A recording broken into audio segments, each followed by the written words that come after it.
Hey guys, how's it? In the name of Christ, how you doing? It's Karabo. I hope you're good. I hope you're peachy. I hope you're stellar, and I hope you're in a neat little bunch.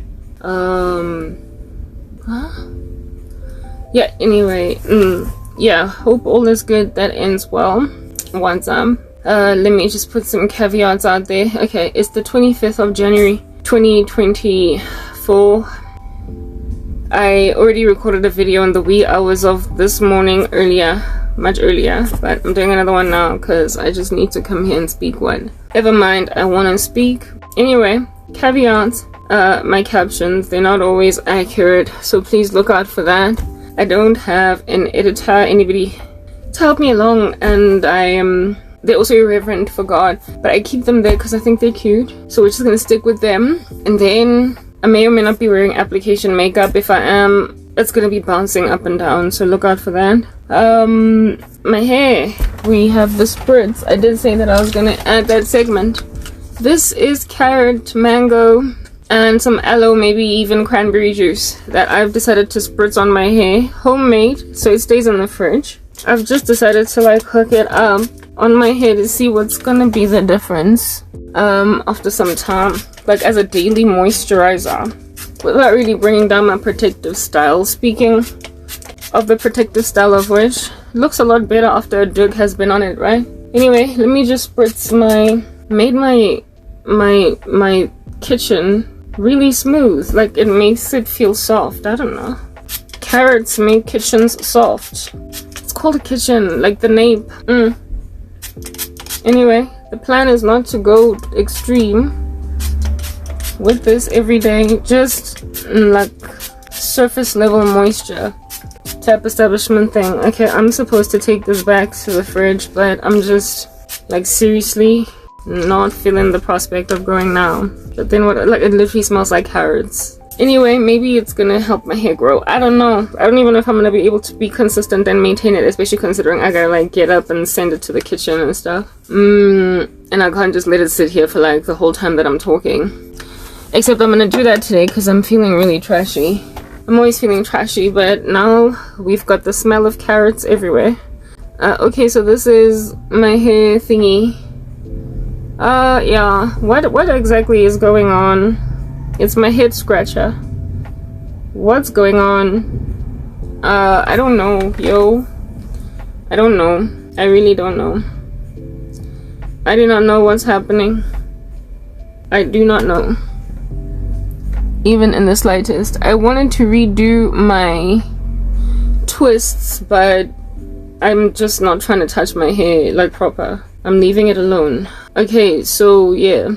I really don't know what to believe. What's happening? Like I have no clue.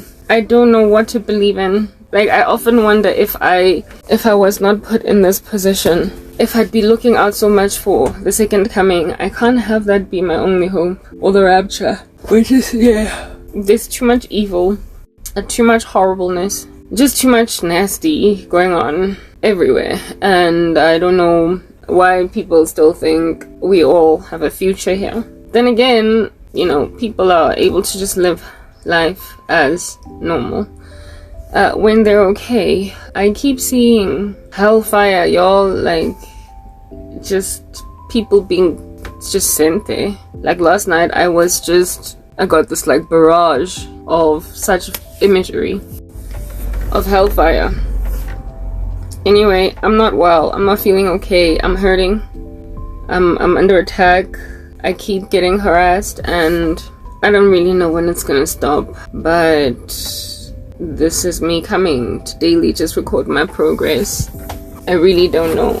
Night before last, or yesterday, day before yesterday, night before last, depending really how you want to look at it. But day before yesterday, no, not day before yesterday. Yesterday, not today. Yeah, not today. But yesterday, when I woke up, you know that space between waking up and being in dream space. Yeah, it's very active with dreams and stuff. It's very active with what do you call this? Do I have a pimple there? Oh goodness, whatever. It's very active with activity. You get my point, okay? And as I was coming out of it, I heard the Holy Spirit say, it came on them like a thief in the night. It's like it came on them like a thief in the night. It came on them like a thief in the night. And I was like, what? What came on them like a thief in the night? What? Well, I mean, there's only one thing that comes like a thief in the night. It's the day of the Lord, scripturally, biblically. But I'm so flattened because, yo, I don't know. Like, I don't know. I really don't know what's happening. I don't know. I do not know. All I know is that this country is filthy. This here, South Africa, if all countries in the world are anything like what's going on here, everybody must just prepare to go into the rapture. I am, however, aware that there have been people all throughout the ages that have imagined that this was it, you know? Yeah. They've been saying it's the last days. It's the last days, and I mean, while it is the last days, and I believe that, I just don't know how last days it is. But it's very hard for a person in my position to look at anything else. A person in my position, it's hard for them to look anywhere but there. You know what I mean? Because where am I going? I don't know why this is my life. Like, I really don't understand why God has allowed me to go through so much more than the regular Christian in this country. I just don't know why do I have to be so harassed sexually by men? Hey Joe, I mean, I know they generally feel entitled to Christian women manipulatively, but why is it so bad with me? Like, I don't get it. I don't understand. Anyway, look, anybody that goes through a lot of trauma, their case will always be special. To them, it's gonna be unique to them. Yeah, but when a person is going through horror, the world's just it's just so hard to look at people living when you're living in a horror movie 24 hours a day. People have no idea what people are going through. People don't know what people are going through.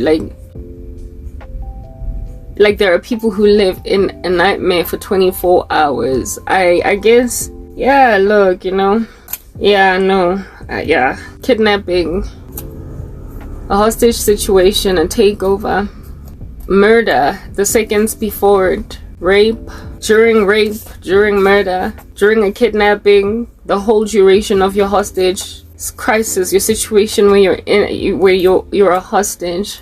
There are literally people continuing to eat, wake up, go to school, go to work, while you just live 24 hours a day under some pretty filthy psychopaths that have decided to do whatever they want with another human being. I never imagined ever in my life that I would ever be in this kind of situation. Like, it's just so bad. It is so bad. Like, who when they're still growing up, ever plans or imagines themselves being gang raped or killed slowly or held hostage, kept in a basement by some pervert for 3 years, 4 years. I can't even begin. Like, nobody comes out of that.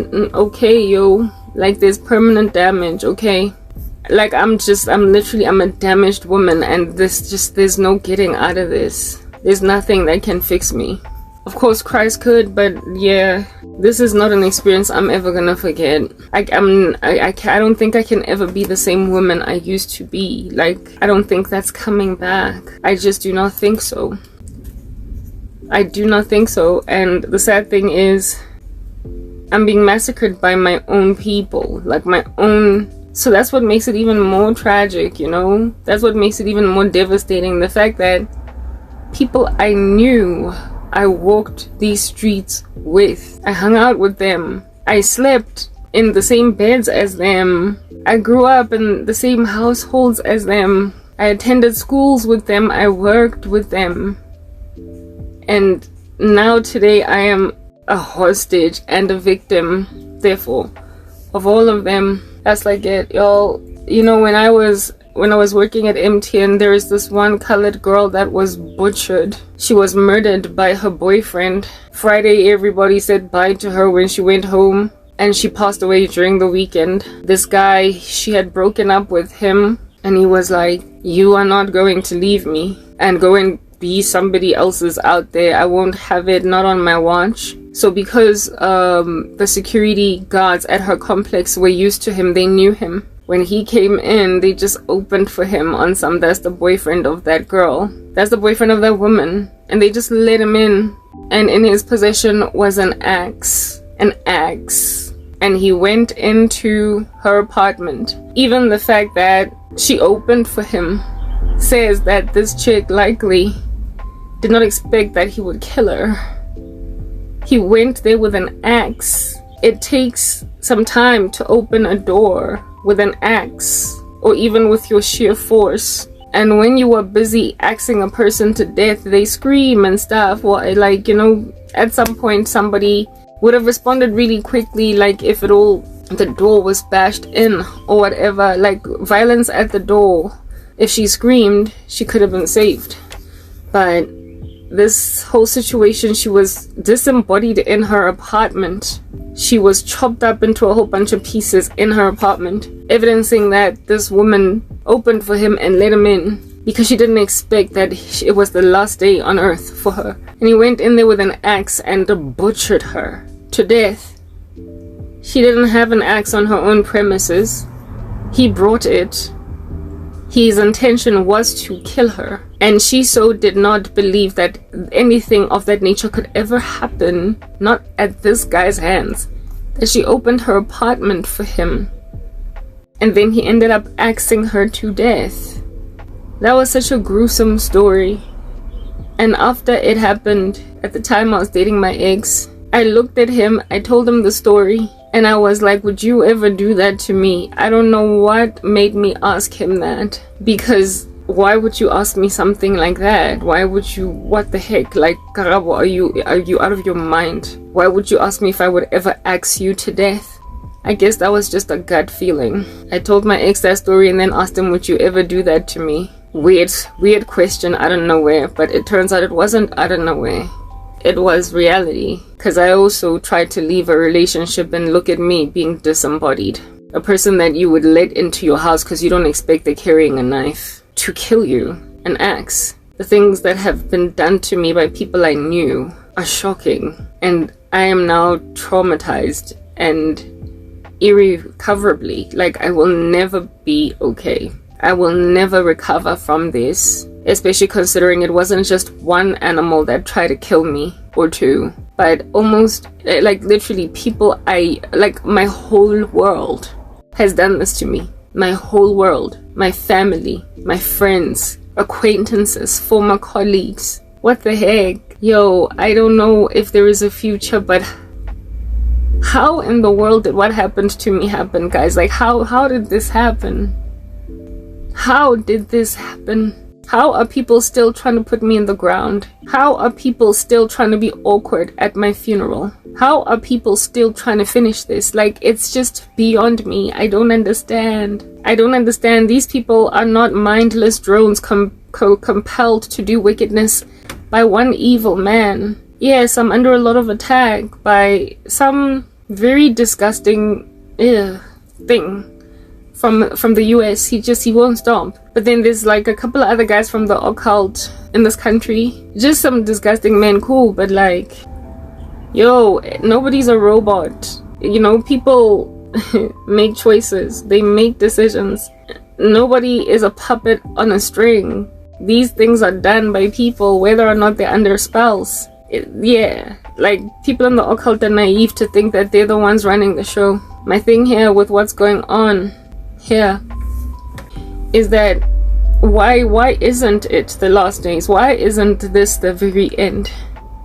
When you're like, literally my whole world did this to me. My whole world, everyone around me. I am not, like, I will literally never be okay again, because this is not an isolated incident, and it's also not from just one or two people. It's my whole world. Who recovers from that level of betrayal? Who Who recovers from so many knife wounds that were supposed to be fatal, but the person is still alive? Strangely, who recovers from that? Who? I'm literally screwed if the rapture doesn't happen, and I'm scared that it might not happen because of the fact that there have been some pretty sad stories of people's last days before they died. The pain and the agony they were in, but during the time that they were in all that agony, everybody was literally just living their lives as normal. The world was just carrying on when this person was enduring all this agony. There are people in the world that die horrible deaths, and at the time when they're being killed, literally no one is coming, and they have to live in that constant fear all the way up until they die, with not enough people sparing them a thought. And then their bodies get found, but the horrors of what they went through in the run-up to their death, nobody will ever truly understand that except for the victim. I mean, I guess I'm blessed because I'm born again, so I'm going to heaven. But the stuff that's being done to me gets done sometimes to unbelievers, so they die a horrible death only to experience a horrible eternity. And it's like, it's people around you who do this to you. How is this not the end? Explain to me. Is this not the end? But then again, you know, it's kind of narcissistic to think that it's over, the world is ending because your life is over. That's been the thing that's been causing me a great deal of confusion about what's going on. I won't be the first person to die so horribly at the hands of people they did not expect to kill them. And so I can't just assume that the world must be ending because I went through the kind of trauma that most people never get to experience. It's been happening to so many people everywhere across the ages. I'm not special. That's the problem. The issue is that I'm not special. I'm no different from any other woman that got killed by a man, any other woman that got betrayed by friends, mistreated by family, mistreated by colleagues. I won't be the first person fired from their job without a cause. I won't be the first person who died without getting justice. I won't. And with me not being the last, nor the first, I cannot therefore assume that because I'm going through this, that the world must be over. My biggest fear is that the world is not over. Do you understand what I'm saying? Like, my biggest fear is that the world is not over. My biggest fear is that the world might not be ending. That we might still have another 50 years here. The thing is, I don't want to survive this. Because I don't know what's gonna come out on the other side. I don't know who I'm gonna be. I don't know what's gonna become. I don't know what the trauma is gonna achieve in a restored life. I don't know how paranoid I'm always going to be, how hard it's gonna be to trust anybody, to be normal ever again, to be the Karabo I used to be. I have dread of that prospect. I dread being restored because I dread what psychosis I might be permanently left stranded with as a result of what I went through. I just don't want to have to. I don't want to have to deal with it. I don't want to deal with a permanent scar that is going to make it impossible for me to ever be who I was. So I dread the future. I just long for this to be over. I want the world to end. Or for this to, I cannot live beyond this. Like, I can't be here. I can't stay here. I can't stay on this earth. I cannot stay here. I'm not, literally, I'll never recover. I'll never recover. I am not getting out of this. I will never recover. Perhaps I'm underestimating God's ability to heal, but this is not something a person comes out of and lives. I will be on the edge of my seat all the time. I will not trust anybody. I've just been so badly treated because I was badly treated. I've been so hard. Like, I've just been so terribly dragged through life. I've been spoken to so horribly by people that act in my presence like I'm worthless. They just drag me, like my name, who I am, no regard, just spitting on my body like I'm nothing. And then they pamper each other. The thing for me is the fact that after they did that to me, they comforted each other to get away with it.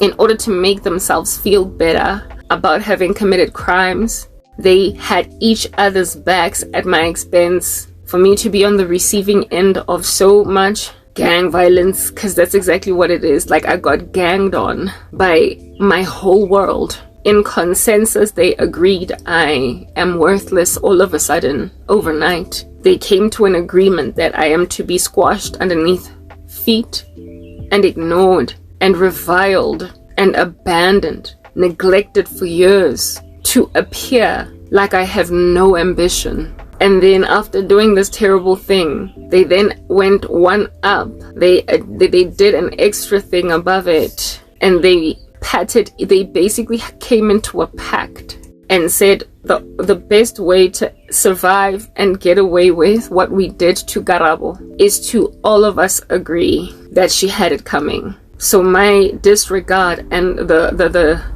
comprehensive abandonment of my pain and the fact that it's exceptionally extreme, that is something that they all came into agreement with as a necessary evil. To endure a person through a 24-hour heartbreak that is excruciating. I can't describe what I feel every day, all day. But it's a deep pain that I don't cry. I hold them back because it's worthless to cry. But it's been this pain going for a decade non-stop. I wake up with it, I go to bed with it. It consumes me whole every day for a very big portion of my days, and sometimes it's all day, every day. If I don't conquer it, it just consumes me whole. It makes it impossible for me to sleep. It gets exacerbated by constant attack that does not stop coming at me from people. So I'm better off when I'm left alone to feel it. But if somebody exacerbates it, I'm basically inconsolable. And that amount of heartbreak all day, every day, for 10 years, there is a band of miscreants that came in agreement that I deserve to stay in it. They have all just come in concert with each other that it's either me or them. So there's just no respect for human life, no respect for sorrow, no respect for pain, no respect for the fact that nobody lives, nobody survives this kind of a life. I am alive only because I fear God, and my fear of God has awarded me a decade of pain that's just not stopping because I have not ended it myself. So I want it to be. It can't not be over, because how does a person's whole world do this to them? It was not just some creep in a bush that pounced on a girl walking through the bush. It was not just some weirdo in an alley at night that decided to kidnap and rape a woman. It was not some murderer in a grocery store that decided to hold people hostage for 24 hours trying to get some money. It was my whole world. My whole world did this to me. So, I'm not special. That's the issue. But how is it not over when there's anyone on earth, even just one person, who has their whole world do this to them? How is it not the end of the world? How is this not the day before the rapture? How is it not? Like I said, this is not an isolated incident. How is it not the end of the world when there's anyone, even just one person on earth, that has had their whole world do this to them? Yo, I don't understand Christian persecution, how it happens, but it does, I guess. It's spirits, it's wickedness, it's darkness, it's people choosing to. Look, there are Christians in persecuting countries that get killed by their own family members because they chose Jesus. So I guess I'm kind of a spoiled brat, aren't I? Because my case is extreme for South Africa, but there's plenty of dead Iranians, dead Yemenis, men and women, killed by their own friends and family members, exposed by their own environment as having chosen Jesus, and so they got killed. Those are people whose whole world turned on them. So I guess I'm not unique. Yeah, so I don't know. I guess I'm just one of those now. I'm just any good old-fashioned dead Muslim convert to Christianity in a hostile country. Because yeah, this has happened, but not in countries like mine. But it's happened before, where a person's entire world just does this to them because they chose Jesus. yeah, it's just I guess the weird thing, the anomaly, the outlier. The difference is the fact that this is South Africa. It's not supposed to be happening here, but then again, the country hates Israel. The country's corrupt. It's fallen apart. The country loves witchcraft. It's only a matter of time before a country like that starts to persecute Christians the way that Middle Eastern countries persecute Christians, the way that China, the way that North Korea persecutes Christians, Pakistan, India.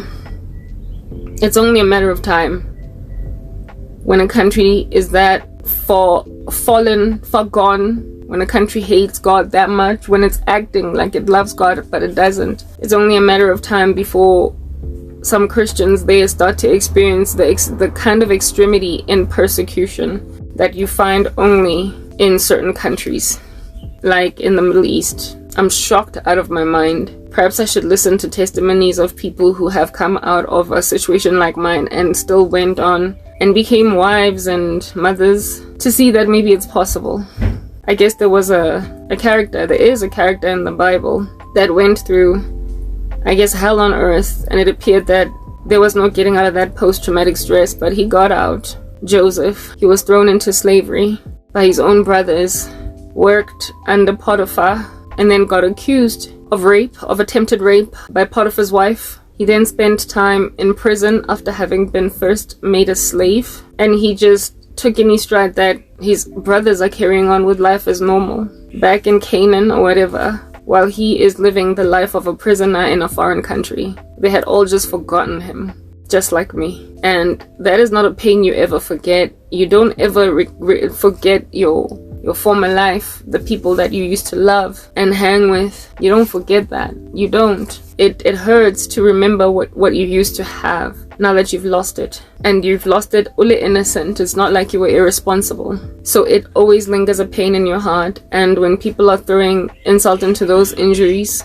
acting like you're worthless, speaking about you and to you like you're nothing, when you're already going through too much, it's not a pain you forget. It is not a pain you forget. You do not forget it, I promise.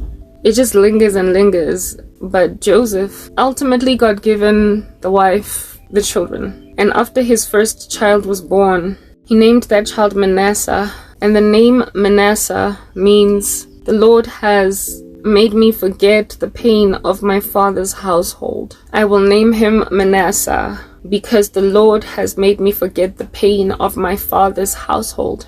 Joseph went through that, and he was able to forget. I don't know how it's possible. Just the psychological damage of that much abuse, that much abandonment, that much neglect, that much separation from family because they chose to separate themselves from you, and that much moving on with their lives as normal while you suffer that mold, just to have to deal with that for years on end with just an extremity of pain. And every so often somebody adding insult to those injuries by continuing to speak about how you're worthless, you're nothing, you're nowhere, you're unambitious, you are unskilled, you are a waste of talent, you are a waste of intelligence, you are worthless. While you are down like that, they just keep spitting on you like that.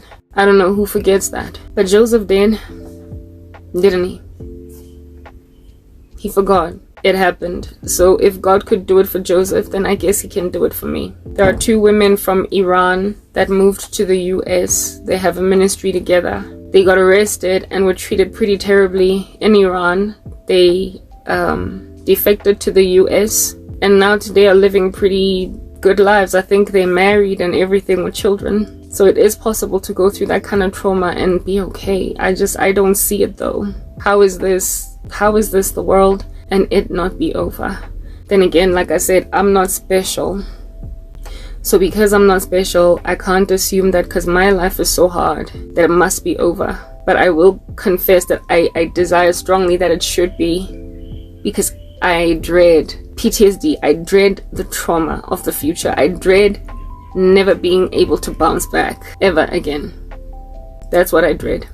So I really desperately want it to be true that the rapture is at the door. I do. I want to believe that we're going home and that this is not getting fixed, but that God is going to fix it through tribulation and then second coming. But what if that's not it?